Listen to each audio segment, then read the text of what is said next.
Mesdames et messieurs, bonsoir. La Cour de justice internationale à La Haye vient de lancer justement des audiences ou une série d'audiences considérées comme historiques suite à une plainte déposée par plus d'une quarantaine de pays contre l'entité sioniste afin de la poursuivre en justice pour crimes de guerre à Gaza sur ces violations d'abord systémiques des droits de l'homme en Palestine occupée et plus particulièrement à Gaza.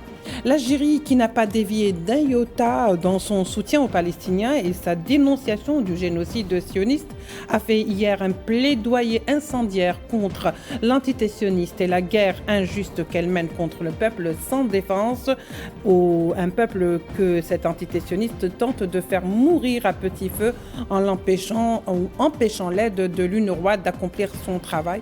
Retour sur ces audiences qui méritent donc qu'on s'y attarde tout de suite.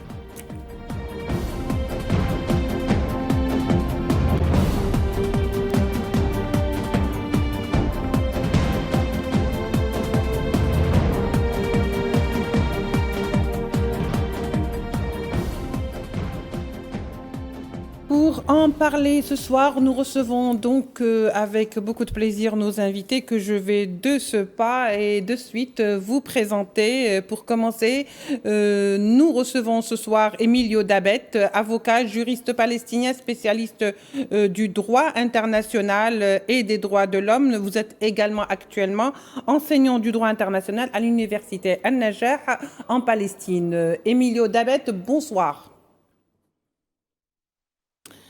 Bien sûr, également sera avec nous Badis Nissa, analyste des questions internationales et présidente du think tank Émergence. Badis Nissa, bonsoir. Bonsoir et merci pour l'invitation. Kader Haddouche, ancien parlementaire et militant politique, nous rejoindra également pour le débat de ce soir. Pour commencer, Badis Nissa, alors l'Algérie a appelé ce mardi à La Haye, dans un quand même plaidoyer assez incendiaire contre l'entité sioniste, et a sommé l'entité sioniste à accorder l'accès humanitaire à l'office de l'UNRWA dans les territoires palestiniens occupés où la situation est désastreuse, en particulier à Gaza. Et d'ailleurs, l'Algérie, par la voix de sa représentante, avait dit ou avait qualifié cette situation, je cite, comme l'un des pires échecs humanitaires de notre génération. Que faut-il en déduire, Badis Nissa? Pour déduire qu'effectivement, c'est un échec humanitaire, mais c'est aussi un échec flagrant, notamment de l'impuissance, notamment qui démontre l'impuissance de la communauté internationale face à aujourd'hui à une certaine impunité, immunité totale de la part de l'entité sioniste, puisque ça ne vous a pas échappé que depuis au lendemain du 7 octobre, l'entité sioniste, ça donne à cœur joie d'ailleurs, puisqu'il y a une certaine promotion du crime, promotion du génocide et même la promotion aujourd'hui de la famine comme arme de guerre.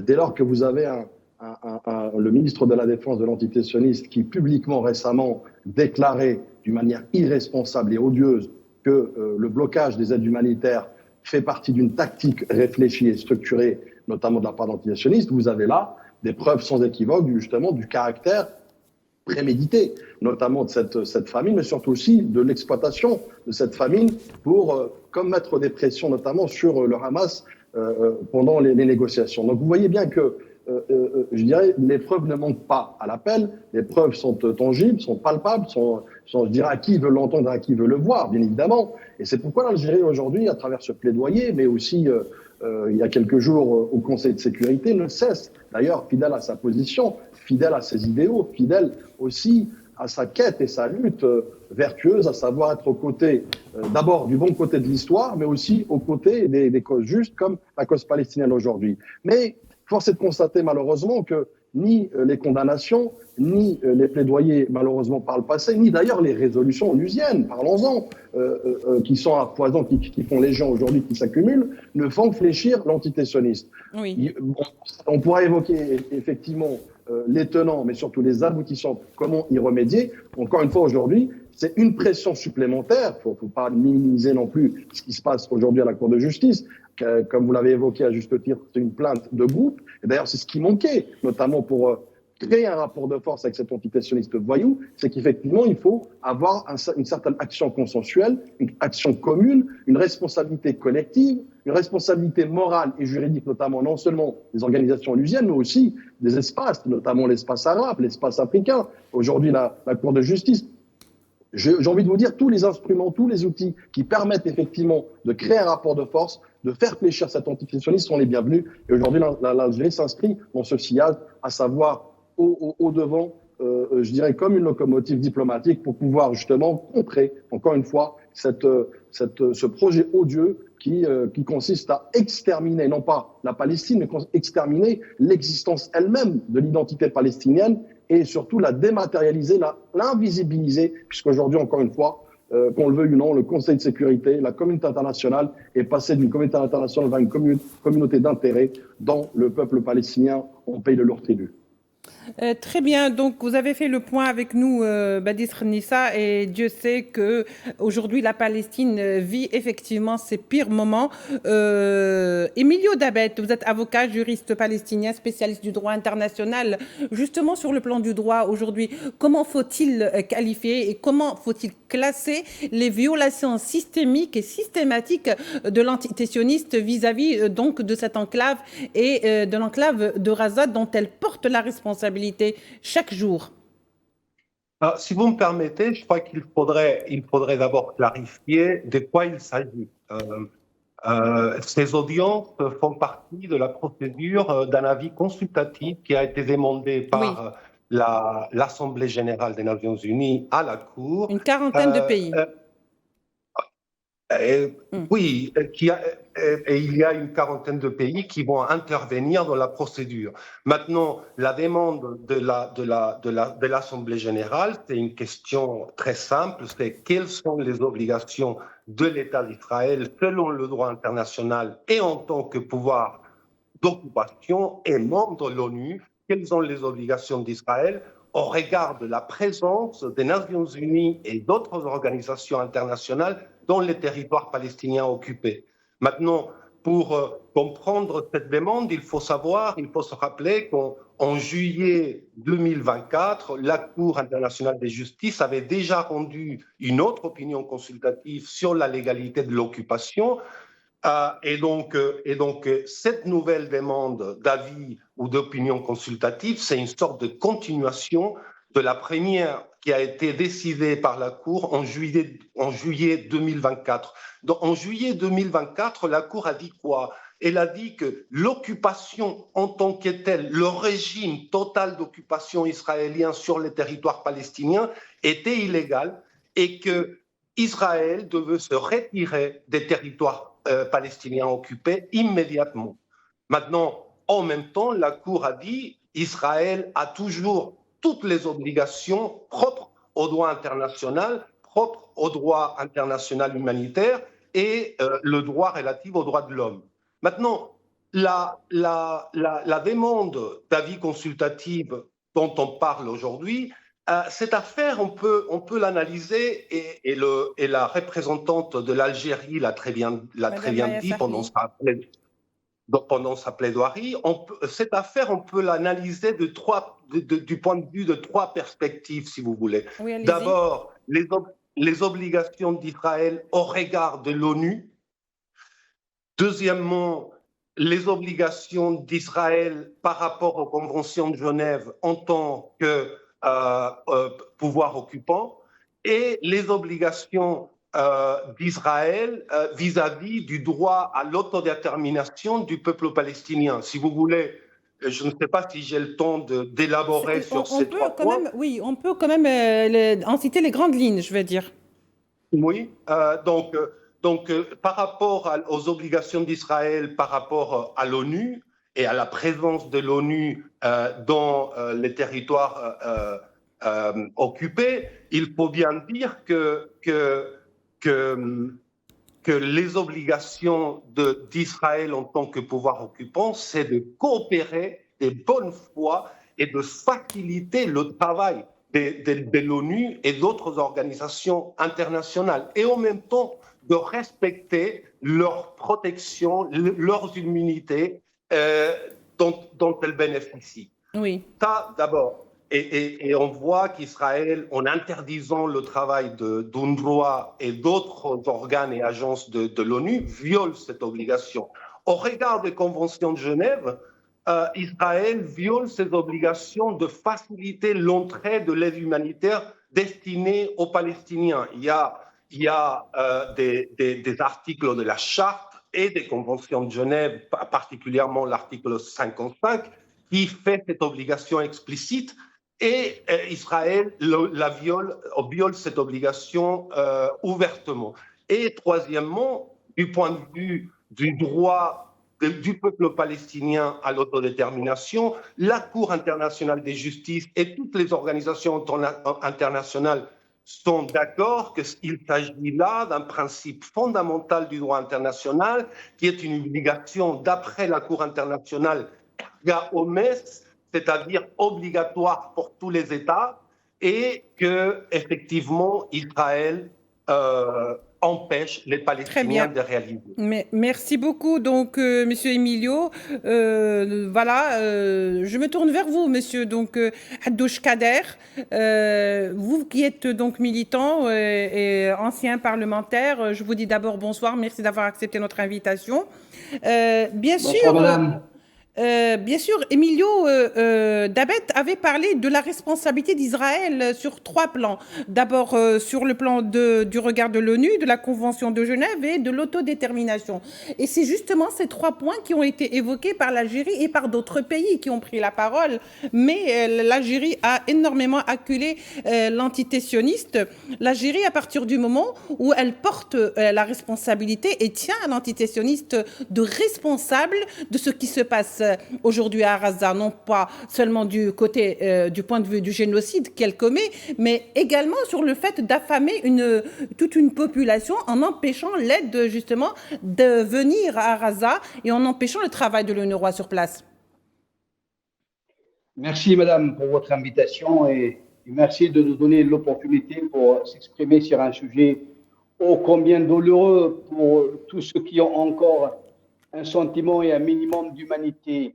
Donc, mes pensées vont au peuple palestinien qui fait face à un massacre inédit, un génocide exceptionnel depuis des dizaines de mois. Malheureusement, force est de constater que rien n'arrête le gouvernement de l'entité sioniste, l'entité génocidaire, raciste, xénophobe et terroriste.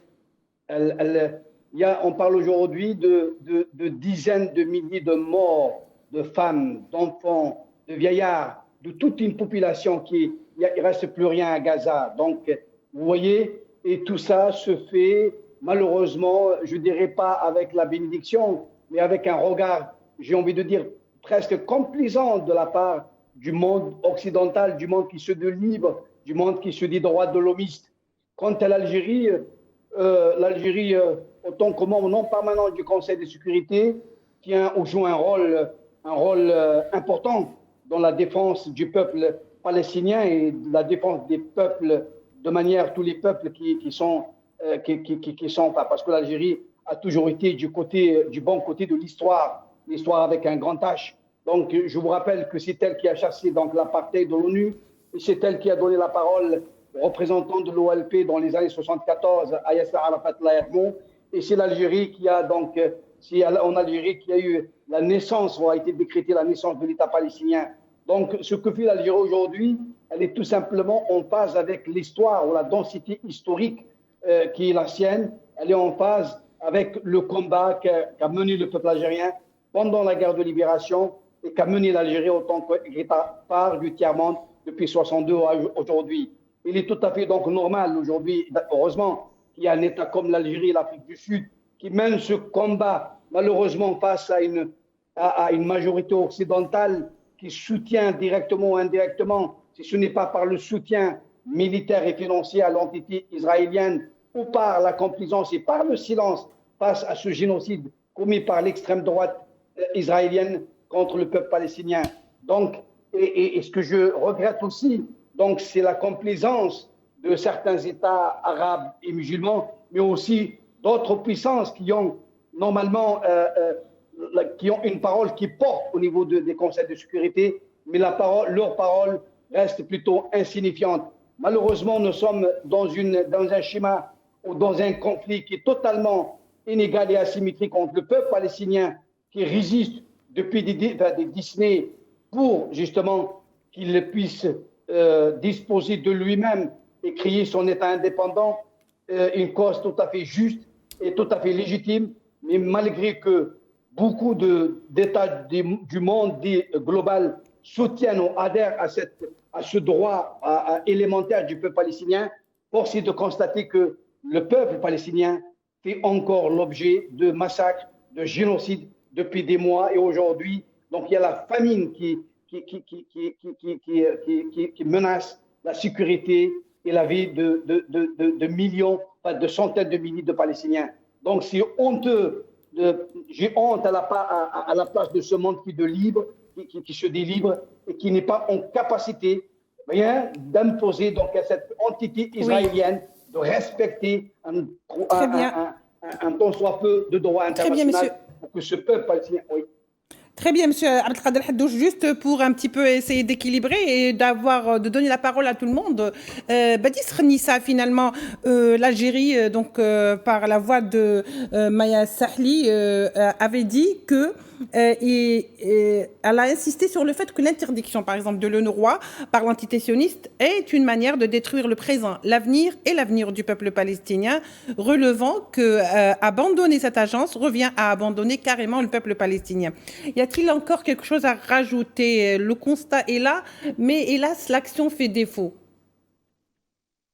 Tout à fait, comme je disais tout à l'heure, donc l'action fait défaut, les condamnations ne suffisent plus. Il y a qu'il faut une action concrète, factuelle, qui fait fléchir cette entité sioniste, encore une fois, qui continuera clairement dans cette lancée, puisqu'encore une fois, elle est impunie, elle est immunisée, et elle est même encouragée parfois, puisqu'on met ça effectivement dans la case de la préservation de la sécurité de l'entité sioniste, soi-disant esselée, soi-disant seul rempart, notamment du monde de l'Occident et de sa démocratie. Donc vous voyez bien qu'il y a une sémantique structurée, caractérisée, qui consiste effectivement à donner un blanc-seing à cette entité sioniste. Et ce qui s'illustre notamment au sein du Conseil de sécurité, qui est censé être le garant, encore une fois, le garant de l'application du droit international, le garant aussi de la liberté des peuples, le garant aussi de la vie, puisque là, dont il est question aujourd'hui, c'est tout simplement les droits élémentaires les plus fondamentaux, à savoir préserver la vie humaine. On a évoqué tout à l'heure la famine, il y a aussi la crise sanitaire, parlons-en, puisque il y a véritablement un projet de génocide caractérisé dans une tactique bien pensée de la part de l'entité sioniste, qui consiste à détruire toutes les bases d'une société. Aujourd'hui, Gaza n'est pas épargnée, la Cisjordanie n'est pas aussi épargnée, puisque là aussi il y a une stratégie d'humiliation et d'harcèlement notamment, et même de génocide. Donc vous avez, à cela s'ajoute cette famine. Mais encore une fois, entendons-nous sur un aspect très important sur lequel j'aimerais m'attarder. Aujourd'hui, nous sommes dans une quête, d'ailleurs l'Algérie, je dirais en premier lieu, dans une quête d'aboutir à ce que j'ai qualifié cesser la guerre, donc mettre un terme à cette guerre, mais aussi bâtir la paix. Or, il s'avère qu'aujourd'hui, on a l'impression, avec l'approche de l'entité sioniste, qu'elle a imposé notamment, avec aussi ses soutiens indéfectibles, inaliénables et historiques notamment, consiste à imposer l'un ou l'autre, mais pas les deux en même temps. Puisque, je rappelle, et d'ailleurs ça a été évoqué par notre représentant ambassadeur permanent au sein de l'ONU, qui avait qualifié effectivement le projet des deux États comme une solution devenue chimérique, devenue lointaine. Et pour cause, puisque aujourd'hui on s'attarde davantage, on se focalise davantage sur mettre un terme à cette guerre, mais sans pour autant laisser un champ, laisser une marge de manœuvre pour pouvoir évoquer effectivement le après-guerre. Et c'est là où le bas blesse, j'ai envie de vous dire, puisque non seulement les conditions de l'entité sioniste pour mettre un terme à cette guerre et notamment le désarmement du Hamas,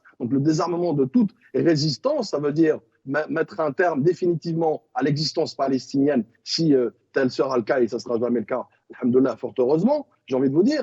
Mais encore une fois, et de l'autre côté, vous avez aussi, parce qu'on ne peut pas décorréler, on a parlé des audiences effectivement au sein de la Cour de justice, mais il faut aussi le corréler avec le discours ambiant, le discours notamment porté aussi par l'Algérie au sein du Conseil de sécurité. C'est pour ça, dès mon introduction, je l'évoquais effectivement l'approche de l'Algérie, à savoir mettre en exergue les défaillances, l'impuissance du Conseil de sécurité. Mais pour y arriver, encore une fois, il faut d'abord mettre un terme au boucher de Gaza que j'ai qualifié, à savoir Netanyahou, Oui, un Premier ministre qui a corrélé notamment la guerre, cette guerre génocidaire, fratricide, mais surtout aussi destructrice, avec son agenda politique, puisqu'il est question aujourd'hui de sursis. La fin de la guerre aujourd'hui mettrait un terme à sa carrière politique. Aujourd'hui, clairement, la paix fait peur à Netanyahou. La paix fait peur à son gouvernement, le plus extrémiste de l'histoire sioniste et surtout le plus génocidaire, le plus messianique. Donc vous voyez bien qu'il y a une complexification notamment de l'équation, mais encore une fois, elle est pas insoluble, elle est, je dirais, aujourd'hui solutionnable à travers une action commune, collective, à travers aussi une conscientisation que l'Algérie œuvre ardemment, je dis bien ardemment et résolument, et sans cesse depuis des mois et des années, très bien, même monsieur avant Badi. 7 octobre. Mais encore une fois, cela est conditionné par, je dirais, la stratégie commune pour faire réfléchir, pour faire tomber, effectivement, encore une fois, d'abord ce gouvernement, et puis aller vers un cessez-le-feu durable. Merci beaucoup, M. Badi Srnissa. Oui, juste comme je le disais, pour pouvoir au moins donner la parole à nos invités, justement, Emilio Dabet, sur le plan juridique, on sait très bien ce que cela vaut. Lorsqu'on affame une population, lorsqu'on lui empêche, donc on la tue à petit feu, lorsque le génocide est déjà de fait, je veux dire, tout ça, c'est démontré. Alors, le fait de crime de guerre est démontré. C'est le pas suivant qui pose problème, comme je disais avec Badi Srnissa. Qui incitera la Palestine à comparaître devant la Cour de justice, par exemple? Qui incitera plutôt l'antitessionniste? Qui incitera l'antitessionniste, justement, à comparaître en tant que crime de guerre, puisque le fait est avéré? Tout à fait, tout à fait. En fait, il n'y a pas de doute aujourd'hui que le droit international est évidemment du côté de la lutte palestinienne et que Israël est en flagrante violation de ses obligations d'après le droit international. Donc la question qui reste à se poser, c'est est-ce que les États du monde et les organisations internationales vont remplir leurs obligations d'empêcher les crimes de guerre et le génocide à Gaza? Pour analyser ça, vous savez, depuis la décision la première décision de la Cour internationale de justice dans le cas de l'Afrique du Sud contre Israël pour génocide, quand elle a donc indiqué des mesures provisoires, à ce moment-là, effectivement, l'obligation de pays tiers de prévenir le génocide a été déclenchée, en toute évidence. Et donc aujourd'hui, les États tiers ne peuvent pas s'excuser de remplir leurs obligations dans le droit international. Il faut se rappeler que ça fait depuis le 2 mars que Gaza a été soumise comme à un siège total, qu'aucune aide humanitaire est rentrée dans le territoire de Gaza et qu'on parle aujourd'hui, madame, d'une famine délibérément créée. Oui. Vous voyez? Oui, oui. Donc, c'est ça le crime de guerre. La question reste à être posée. Est-ce que les États tiers, est-ce que les organisations internationales vont remplir leurs obligations? Les obligations des États tiers sont très claires. La Cour internationale de justice l'a dit dans la décision, l'avis consultatif de 2024.